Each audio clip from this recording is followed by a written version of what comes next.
അക്കാലത്ത് ഒരു പ്രദേശത്ത് മറ്റൊരു പ്രദേശത്തേക്ക് ഒരാൾക്ക് പോകണമെങ്കിൽ പാർട്ടിക്കാർക്ക് പോകാം, സഖാക്കൾക്ക് പ്രശ്നങ്ങളൊന്നുമില്ല.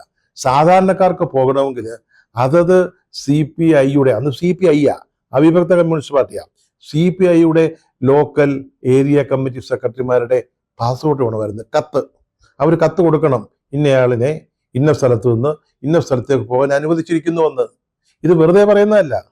അന്ന് നിയമസഭയിൽ കോൺഗ്രസിന്റെ നേതാവായിരുന്ന PT ചാക്കോ ഇത്തരത്തിലുള്ള പാസ്പോർട്ടിന്റെ രേഖകൾ സമർപ്പിച്ചിട്ടുള്ളതാ. നിയമസഭാ രേഖകൾ ഇപ്പോഴും ഉള്ളതാ. അത്രയ്ക്ക് ദാർഷ്ട്യമായിരുന്നു CPI-യുടെ കോടതി, CPI-യുടെ പോലീസ്. അപ്പം CPI നേതാക്കന്മാരാണ് നാട്ടിലെ പ്രശ്നങ്ങളൊക്കെ തീർക്കുന്നത്. എല്ലാവരും അവിടെ ചെന്ന് ഓച്ചാനിച്ച് നിൽക്കണം. അതായിരുന്നു സൽഭരണത്തിന്റെ ഒരു രീതി. സത്യം പറഞ്ഞാൽ കേരളത്തിലെ ജനങ്ങള് EMSന്റെ കമ്മ്യൂണിസ്റ്റ് ഭരണത്തെ വെറുത്ത ഇതുകൊണ്ടാ, ഈ സൽഭരണം കൊണ്ടാ. പിന്നെ വിമോചന സമരം വന്നു. അതിന് കാരണങ്ങളായിട്ട് വിദ്യാഭ്യാസ ബില്ല് അല്ലെങ്കിൽ ഭൂപരിഷ്കരണ നിയമം, അതുണ്ടാക്കുന്ന ഇമ്പാക്റ്റിനെ കുറിച്ചുള്ള ആശങ്കകൾ, അതൊക്കെ ഉണ്ടായിരുന്നു. പക്ഷേ ജനം വെറുത്തുപോയത് ഇത് കണ്ടപ്പോഴാ, ഈ കുട്ടി സഖാക്കളുടെ ഈ സൽഭരണം കണ്ടപ്പോഴാ.